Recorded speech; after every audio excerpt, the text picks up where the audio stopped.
Good morning dear student, online ক্লাসে স্বাগত। কেমন আছো তোমরা সবাই? আলহামদুলিল্লাহ, আশা করছি ভালো আছো। আমরা কি পড়ছিলাম? আমরা সপ্তম অধ্যায় পড়ছিলাম, ঠিক আছে।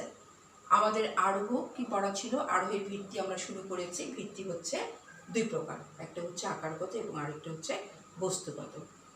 আমাদের আকারগতের মধ্যে আছে দুটো, প্রকৃতির নিয়ম, আরেকটা হচ্ছে কার্যকারী নিয়ম। এবং বস্তুগতর মধ্যে আছে কি দুটো নিয়ম, একটা হচ্ছে নিরীক্ষণ এবং আরেকটা হচ্ছে পরীক্ষণ। আমরা গত ক্লাসে প্রকৃতির নিয়মানুবর্তী অনেকখানি পড়িয়ে ফেলেছি এবং এখন আমরা আজকে পড়বো আরোহের কুঠাভাস। আরোহের কুঠাভাস হচ্ছে যুক্তিবিদ মিলের একটা বক্তব্য, ঠিক আছে। এই যে আকারগত ভিত্তি কাকে বলে? প্রকৃতির নিয়মানুবর্তের নীতি। এটা হচ্ছে স্বতঃসিদ্ধ নিয়ম, আমি আগেই বলেছি। এগুলোর ডিটেলস, এগুলো লেখার কিছু নেই, তোমরা ভিতরে পড়বে। পেজ নাম্বার বলে দিয়েছে 332 থেকে 335। প্রকৃতির নিয়ম হচ্ছে এমন একটি নিয়ম, অর্থাৎ প্রকৃতি সর্বদাই একই অবস্থায় একই রূপ আচরণ করে। শুধু এই কথাটা মনে রাখো, ভবিষ্যৎ অতীতের মতোই হবে। তারপর হচ্ছে কি, কোনো একটা বিশেষ অবস্থার পরিপ্রেক্ষিতে তুমি যদি এখন কোনো একটি কাজ করো, সেই অবস্থা ভবিষ্যতে যদি সেই একই অবস্থার উদ্রেক হয়, তাহলে তুমি একই আচরণ করবে। এ কথাটার মানে হচ্ছে, তোমার যদি অতীতে পানির পিপাসা ধরলে, তৃষ্ণার্ত হলে তুমি পানি পান করো, বর্তমানে তুমি তৃষ্ণার্ত হলে কী করছো? পানি পান করছো। তাহলে এ থেকে তুমি কী ধারণা করবে? ভবিষ্যতেও যদি আমি তৃষ্ণার্ত হই, তাহলে পানি পান করবো। তাহলে এই কথার অর্থ হচ্ছে যে পানির কাজ যদি হয় ভিজানো, আগুনের কাজ যদি হয় দহন করা বা পোড়ানো, তাহলে আগুন সবসময় দহন করবে। অতীতেও করেছে, বর্তমানে করছে, ভবিষ্যতে করবে। এই কথার অর্থ হচ্ছে প্রকৃতির নিয়মানুবর্তিতার নীতির মূল কথা। আচ্ছা, এখানে দুটো কথা আমি বলি। প্রকৃতির নিয়মানুবর্তিতার নীতির হচ্ছে দুটো দিক। একটা হচ্ছে প্রকৃতি সর্বদা একই অবস্থায় একই আচরণ করে, আর নর্থক দিক হচ্ছে প্রকৃতিতে কোনো খামখেয়ালের স্থান নেই। গত ক্লাসে আমি পড়িয়েছি বেকনের কথা, কার্ভেট্রিটের কথা, যে এক একজন যুক্তিবিদ, তিনজন যুক্তিবিদের বক্তব্য আছে, তোমরা পড়বে, যে প্রকৃতিতে খামখেয়ালের কোনো স্থান নেই। প্রকৃতির মধ্যে কী আছে? বৈচিত্র্যতা আছে। যেমন প্রতি রাতে কেউ বলবে না যে প্রকৃতির নিয়মের অধীন। এ কথার অর্থ এই না যে প্রতি রাতে তুমি একই স্বপ্ন দেখবে, বা এবছর যেরকম আবহাওয়া হয়েছে ভবিষ্যতেও সে একই সময়ে যে একই রকম আবহাওয়া হবে, কারণ প্রকৃতিতে নিয়মের বৈচিত্র্য আছে। এটাই বলছে, প্রকৃতি কোনো খামখেয়ালের স্থান নেই, তবে প্রকৃতির বৈচিত্র্যতা রয়েছে। তাহলে কি বলবো? এটা হচ্ছে স্বতঃসিদ্ধ নিয়ম। এই সংজ্ঞা দেওয়া যায় না, তবে বিভিন্নভাবে ব্যাখ্যা করা যায়। মূল সংজ্ঞাটা পড়বে। আজকে আমরা চলে যাব আরোহের কুঠাভাস। পেজ নাম্বার হচ্ছে 334। আচ্ছা, আরোহের কুঠাভাসটা হচ্ছে যুক্তিবিদ মিলের একটা বক্তব্য। কুঠাভাস শব্দের অর্থ কি? প্রথমে এটা বলবে। কুঠাভাস শব্দের অর্থ হচ্ছে আপাত বিরোধী মতবাদ বা আপাত অসঙ্গত মতবাদ। এই কথাটা মানে হচ্ছে গিয়ে, দেখতে ঠিক মনে হয় কিন্তু আসলে এটা ঠিক নয়, ঠিক বলে মনে হলেও ঠিক নয়। আচ্ছা, এটা মনে তোমাদের দেখার দরকার নেই, ভিত্তি এটা বইতে পেয়ে যাবে। যদি দেখতে অসুবিধা হয় দেখে নিও, পেজ নাম্বার 332-তে। আর এর ভিত্তি দুই প্রকার, আকারগত, বস্তুগত, এবং সেটা আবার দুই প্রকার। এগুলো যেন ঠোঁটের আগায় থাকে।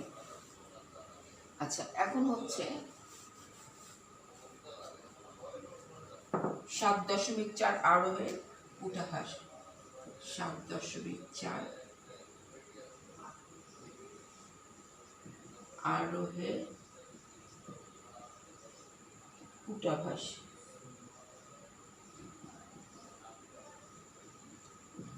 আচ্ছা, ইংরেজি শব্দটা তোমরা পড়ে নিও, প্যারাডক্স অফ ইন্ডাকশন। তো আমি লিখে দিচ্ছি, কারণ এটা প্রায় আসে। আরোহের কুঠাভাস ইংরেজি শব্দ কি? Paradox of induction. আচ্ছা, কুঠাভাস শব্দের অর্থ কি? প্রথমেই বলবে আপাত অসঙ্গত মতবাদ বা স্ববিরোধী মতবাদ। দেখতে ঠিক মনে হলেও আসলে এটা ঠিক নয়। এ কথার মানে হচ্ছে, মিল প্রকৃতির নিয়মানুবর্তিতা নীতি সম্পর্কে যে বক্তব্য করেছে তা হচ্ছে স্ববিরোধী। স্ববিরোধী মানে কি? অর্থাৎ একটা, ধরো একটা জিনিস তুমি খাচ্ছ, বলছে কি মিস এটা খুব মিষ্টি। ধরো একটা আম খাচ্ছ, বলছে মিস আমটা খুব মিষ্টি। একটু পরে বলছে মিস আমটা খুব টক। তাহলে কি হলো? কথাটা স্ববিরোধী হয়ে গেল না? এইমাত্র মিষ্টি বলে, এইমাত্র টক বলে। ঠিক যুক্তিবিদ মিল কি বলছে, আমার কথাটা খেয়াল করো। যুক্তিবিদ মিল বলছেন যে প্রকৃতির নিয়ম হচ্ছে অবৈজ্ঞানিক আরোহের কি অবৈজ্ঞানিক আরোহের সিদ্ধান্ত, কথাটা খেয়াল করো। সিদ্ধান্ত কখন আসে? সিদ্ধান্ত আসে সব কিছুর পরে, আমরা অনেক কিছু স্তর অতিক্রম করে সিদ্ধান্তে যাই। আবার বলছেন যে প্রথমে আমরা জানি আরোহের ভিত্তি যখন পড়ছি, প্রকৃতির নিয়মানুবর্তিতাটা কি একটু আগে বলেছি। আকারগত ভিত্তি হচ্ছে, প্রথমে হচ্ছে আরোহের ভিত্তি দুই প্রকার, আকারগত, বস্তুগত। আকারগত আবার দুই প্রকার, প্রকৃতির নিয়ম, কার্যকারণ নিয়ম। আমরা প্রথম থেকেই পড়ে আসছি যে প্রকৃতির নিয়ম হচ্ছে আরোহের ভিত্তি। তাহলে তোমরাই চিন্তা করো, যা একটা জিনিসের ভিত্তি তা কি কখনো সিদ্ধান্ত হতে পারে? সিদ্ধান্তকে আমি অন্য কথায় বলি ফল, মানে রেজাল্ট। সিদ্ধান্ত তো এক কথা হচ্ছে রেজাল্ট। ভিত্তি, ধরো তুমি যে ইন্টারমিডিয়েট পরীক্ষা দিচ্ছ, তোমার ইন্টারমিডিয়েট পরীক্ষার প্রথম ভিত্তি হচ্ছে কি তোমার এসএসসি পরীক্ষা। ধরে নাও এসএসসি পরীক্ষা না দিলে তুমি এইচএসসি পরীক্ষা দিতে পারবে না। তাহলে এসএসসি যদি এইচএসসির ভিত্তি হয়, তাহলে এসএসসি আবার কীভাবে এইচএসসির ফল হয়? সেটা হতে পারে? হতে পারে না। কারণ যা ভিত্তি তা কখনোই ফল হতে পারে না, মানে রেজাল্ট হতে পারে না। এটাই হচ্ছে মিলে মানে মতবাদ। আর মিল একদিকে বলছেন এটা অবৈজ্ঞানিক আরোহের, মানে কোনটা? প্রকৃতির নিয়ম। প্রকৃতির নিয়মানুবর্তিতা নীতি একদিকে, এই মূল কথাটা হচ্ছে এটাই আরোহের কূটাভাষায়। প্রকৃতির নিয়ম তার কথা হচ্ছে গিয়ে এইভাবে লিখিয়ে, প্রকৃতির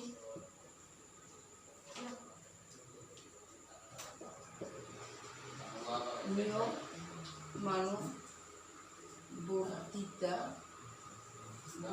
রসিকার বর্তিতা নীতি, প্রকৃতির নিয়মানুবর্তিতা নীতি অবৈজ্ঞানিক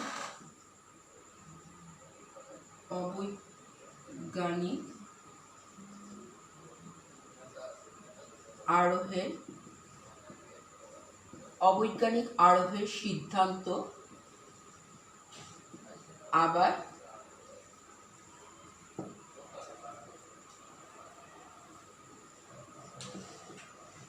বৈজ্ঞানিক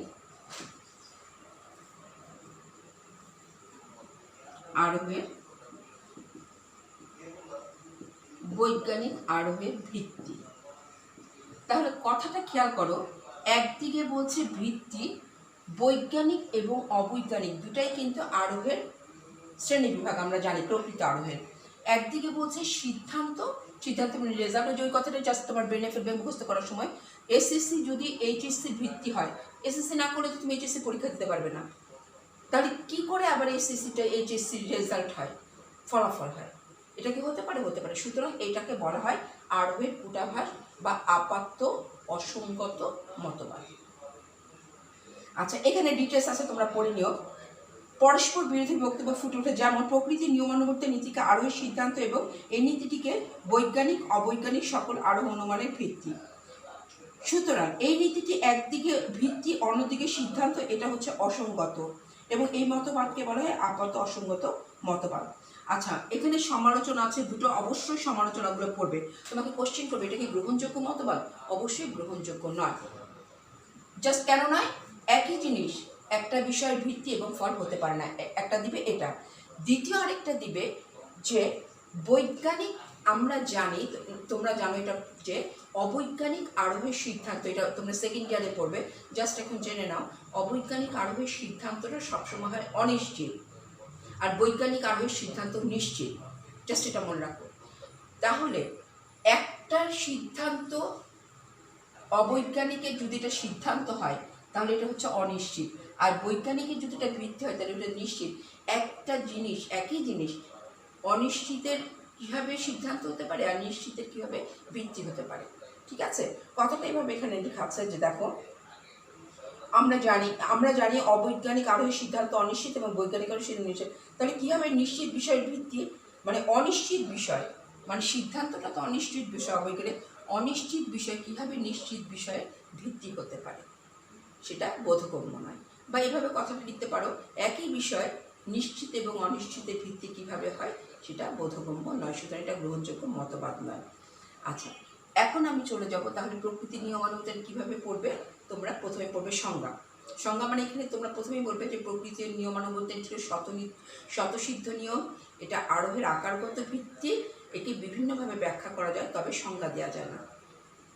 যে কীভাবে ব্যাখ্যা, দুটো ব্যাখ্যা দিলে। প্রকৃতি সর্বদা নিয়মের অনুগামী, ভবিষ্যৎ অতীতের মতোই হবে। অর্থাৎ প্রকৃতি সর্বদাই একই অবস্থায় একই রূপ আচরণ করে। আর এটা দুটোর দিক আছে, এটা হচ্ছে সদর্থক দিক বললাম, আর নর্থক দিক হচ্ছে প্রকৃতিতে খামখেয়ালির কোনো স্থান নেই, যদিও প্রকৃতির মধ্যে বৈচিত্র্যতা বিদ্যমান। কার্ভেট্রি, তারপর হচ্ছে আর এটা কি বেকন, আর তিনজন যুক্তিবিদের কথা আমি বলেছিলাম, কার্ভেট্রি, মিল এবং পেইন। সরি, বেকন না, কার্ভেট্রি, মিল এবং পেইন, তিনজনের বক্তব্যটা অবশ্যই ছোটের আগায় থাকতে হবে। তারপরে তুমি কি পড়বে, ওয়েলটনের কথাটা বলবে যে প্রকৃতির ঐক্যটা কি। গত ক্লাসে আমি বুঝিয়ে দিয়েছি প্রকৃতির ঐক্য অর্থাৎ প্রকৃতির বিভিন্ন বিভাগ থাকলেও একটা একটার সাথে রিলেটেড। হ্যাঁ, মানে একটা ছাড়া একটা সম্ভব নয়। যদিও যেমন জীববিজ্ঞান, উদ্ভিদ বিজ্ঞান, ঠিক আছে, তারপরে মনোবিজ্ঞান, পদার্থবিজ্ঞান, প্রত্যেকটা বিষয়গুলো আলাদা, কিন্তু চূড়ান্ত বিশ্লেষণে একটা জায়গায় গিয়ে সবাই একই বিষয়ের উপরে ডিপেন্ড করে, এটাই বলছে। এটাকে হচ্ছে প্রকৃতির ঐক্য। তাহলে এগুলো সব পড়ার পরে পড়বে আরোহীর কুঠাভাস। এখন আমি চলে যাব দ্বিতীয় আকারগত ভিত্তিতে। একটা হলো প্রকৃতির নিয়ম, আরেকটা হচ্ছে কার্যকারণ নিয়ম। এটা হচ্ছে 7.5 কার্যকারণ নিয়ম। আচ্ছা, লজ অফ কজিশন।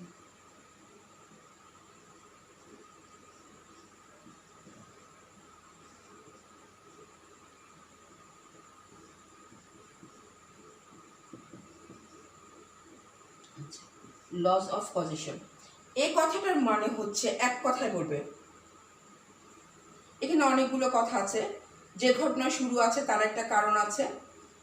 জগতে এক কথা বলবে, কার্যকারণ নিয়মের মূল কথা হচ্ছে জগতের প্রত্যেকটা ঘটনার পিছনে একটা কারণ আছে, বিনা কারণে জগতে কোনো কিছুই ঘটে না। জাস্ট এটাই হচ্ছে মূল কথাটা। জগতে প্রত্যেকটা ঘটনার পিছনে একটা কারণ আছে, বিনা কারণে জগতে কিছুই ঘটে না।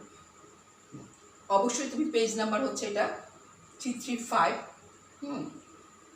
ডিটেলস পড়ার আগে একটা কথা মাথায় ধরো, প্রতিদিন জগতের কত মানুষ মারা যাচ্ছে, তাই না? কিন্তু প্রত্যেকটা মানুষকে একই কারণে মারা যাচ্ছে না, প্রত্যেকটা মৃত্যুর পিছনে এক একটা কারণ আছে। তুমি দেখবে যে ছোট্ট একটা ঘটনার পিছনে একটা কোনো কারণ থাকে। আচ্ছা, এখানে ডিটেলস যেখানে আছে হিউমের মতে, কারণ হচ্ছে কার্যে অপরিমতি শর্ত নির্ভর পরিণত হচ্ছে। কারণ এমন বিষয় যাকে অন্য কোনো বিষয় অনুসরণ করে, যার উপস্থিতিতে চিন্তা বা অন্য বিষয়ের দিকে চালিত হয়। কার্যকারণকে অবিচ্ছেদ্য সম্পর্ক বর্তমান। আচ্ছা, মধ্যে হচ্ছে আবশ্যিক অনিবার্য সম্পর্ক, আগুনের সাথে তাপের সমস্যা। কারণ আচ্ছা, আগুন থেকে তাপ যেমন আলাদা করা যায় না। এখানে অনেকগুলো ডিটেলস কথা পাবে, আমি ছোট্ট করে শুধু বলে দিচ্ছি। কার্য এবং কারণ একজন ছাড়া আরেকজন সম্ভব নয়। অর্থাৎ কারণ হতো না যদি না কার্য থাকতো, আর কার্য কখনোই সম্ভব না কারণ ছাড়া। আরেকটা কথা মনে রাখো, কারণটা সবসময় আগে থাকে, পূর্বে থাকে, এবং কার্যটা পরে হয়। অর্থাৎ এই কারণ আমরা বলি না, আজকে কেন কলেজে আসতে দেরি হয়েছে, এই কারণে হয়েছে। এই যে কারণ, তার কারণটা হচ্ছে কার্যের পূর্ববর্তী ঘটনা। আচ্ছা, একটু পরে আবার আমি তোমাকে বোঝাবো তোমাদের কারণ আবার কতগুলো ঘটনার সমন্বয়ে গঠিত হয়, তাকে বলা হয় শর্ত। শর্ত আবার দুই প্রকার, একটা হচ্ছে সদর্থক এবং আরেকটা হচ্ছে নর্থক। আচ্ছা, এখানে যেটা আছে, একটা ইংরেজি একটা শব্দ আছে, এক্স নিহিলো নিহিল ফিট। এই কথাটার অর্থ হচ্ছে শূন্য থেকে শুধু শূন্যই আসে, ঠিক আছে, মানে শূন্য থেকে শূন্য ছাড়া কিছু পাওয়া যায় না। এই শব্দটার অর্থটা পড়ে নেবে, এক্স নিহিলো নিহিল ফিট। আচ্ছা, এখানে বলছে বিনা কারণে কোনো ঘটনা ঘটে না। দ্রব্যমূল্যের ঊর্ধ্বগতি, জনসংখ্যার বিস্ফোরণ, ঝড়ের তাণ্ডব লীলা, চন্দ্রগ্রহণ, সূর্যগ্রহণ ইত্যাদি প্রত্যেকটা বিষয়ের একটি কারণ থাকে। কারণ না থাকলে কার্য হয় না। আচ্ছা, কার্যক্রম জগতে অধিকাংশ ঘটনা সত্য হলো অলৌকিক অদৃশ্য ঘটনা। জগতের বিশ্লেষণ তাদের কার্যকারণ ব্যতীত অলৌকিক বা অদৃশ্য ঘটনা কোনো কারণ আমরা খুঁজে পাই না।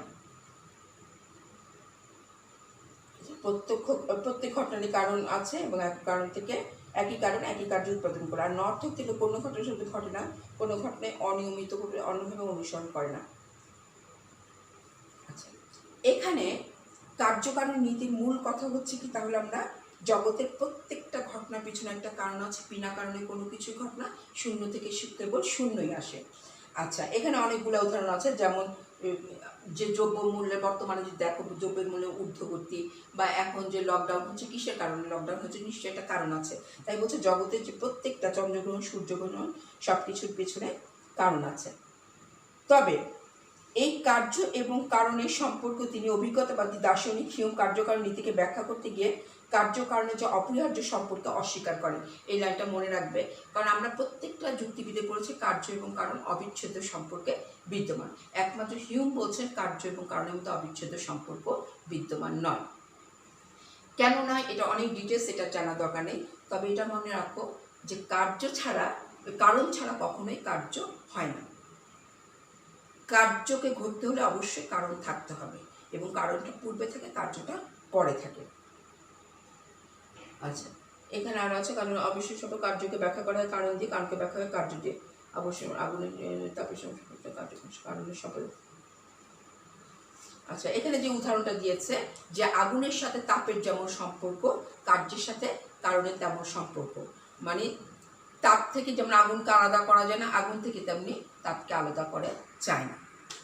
তবে এখানে লাস্টে একটা কথা আছে যে বিভিন্ন যুক্তিবিদ বিভিন্নভাবে একে সমালোচনা করলেও এর কোনো মানে সমালোচনাকে গুরুত্ব দেওয়ার দরকার নেই। কার্য এবং কারণ অপরিহার্য সম্পর্ক বিদ্যমান, এবং জগতের প্রত্যেকটা কাজের পিছনে একটা কারণ, এটাই হচ্ছে মূল কথা। আচ্ছা, এখন চলে আসো কারণ এবং শর্ত। একটু আগে যে বললাম যে কারণ,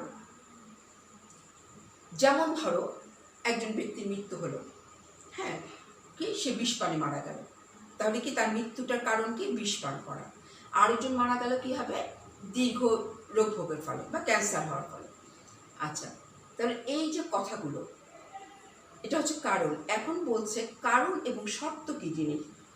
কোনো কার্যকে ঘটানোর জন্য যে সকল পূর্ববর্তী ঘটনার প্রয়োজন হয় তাদের সমষ্টিকে কারণ বলে, এবং প্রত্যেক ঘটনাকে পৃথকভাবে এক একটি শর্ত বলে। কারণ হলো সদর্থক এবং নর্থক শব্দের সমষ্টি। আচ্ছা, একটু কার্যকারণ কি? কার্য হচ্ছে জগতে প্রত্যেকটা ঘটনার পিছনে, জগতে প্রত্যেকটি ঘটনার পিছনে কারণ বিদ্যমান। এটাই হচ্ছে কার্যকারণের মূল কথা। এক্স নিহলেও নিহিল, শূন্য থেকে শুধু শূন্যই আসে।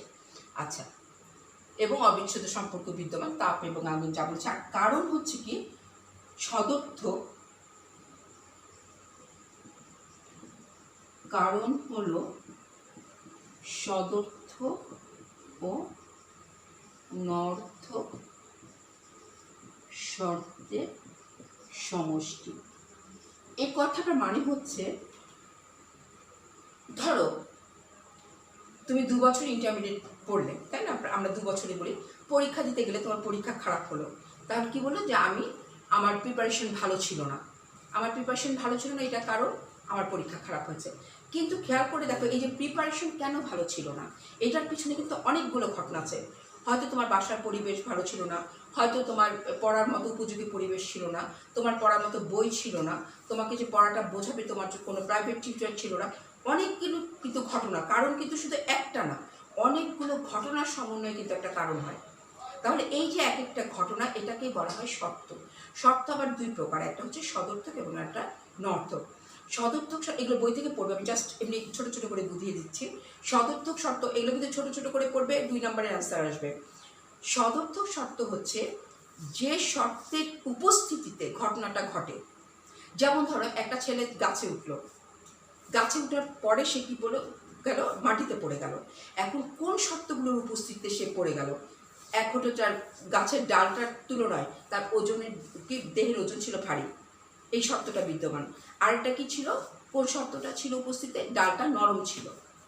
ঠিক আছে, তার ধরো এটা সদর্থক। আর যে শর্তের অনুপস্থিতিতে ঘটনা ঘটে, অনুপস্থিতি কি ছিল? প্রথমে হচ্ছে কি, তাকে, সে যে পড়ে গেল তাকে ধরার জন্য কেউ উপস্থিত ছিল না।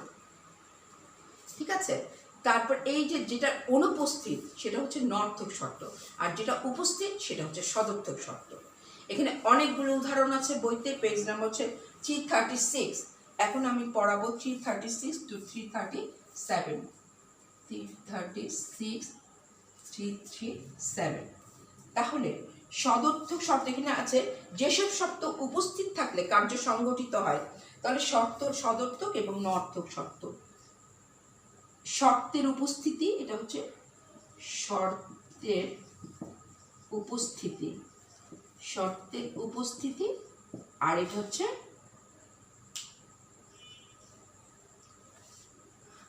শর্তের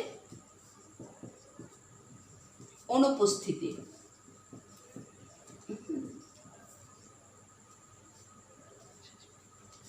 আচ্ছা, শর্তের উপস্থিতি এবং শর্তের অনুপস্থিতি। এখানে অনেকগুলো 7.6 7.6 আমি এখানে লিখি।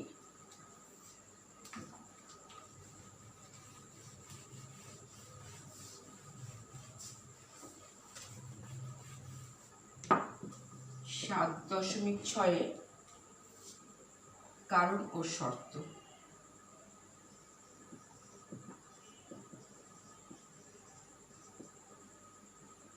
এখানে তোমরা দেখে নিও, সদর্থ ক হচ্ছে সদর্থ শর্ত, খ নর্থ শর্ত। যেমন এখানে নৌকা ডুবির ফলে একটা শিশুর মৃত্যু হলো, তাহলে সদর্থক শর্তগুলো কি কারণ হিসেবে বলি, ঝড়ো হাওয়া, তীব্র জলস্রোত, পানির ঘূর্ণিপাক। হ্যাঁ, আর নর্থকে মাঝির পারদর্শিতা, সাঁতার জ্ঞান, উদ্ধারকারী নৌকা প্রভৃতি নর্থক শর্ত। অর্থাৎ তোমরা এখানে উদাহরণগুলো পড়ে ফেলে, সদর্থক শর্ত যার উপস্থিত ঘটনাটি ঘটে আর যার অনুপস্থিত ঘটনাটি ঘটে। ঠিক আছে, তাহলে আমরা চলে যাব কারণ এবং শর্তের পার্থক্য। 10টা পার্থক্য আছে, আমি বোর্ডে লিখবো না, আমি মুখে বলে দিব। পেজ নাম্বার হচ্ছে 337, এটা আমি নেক্সট ক্লাসে পড়াচ্ছি। ঠিক আছে, আজকে এ পর্যন্ত, ভালো থাকো সবাই, আল্লাহ হাফেজ।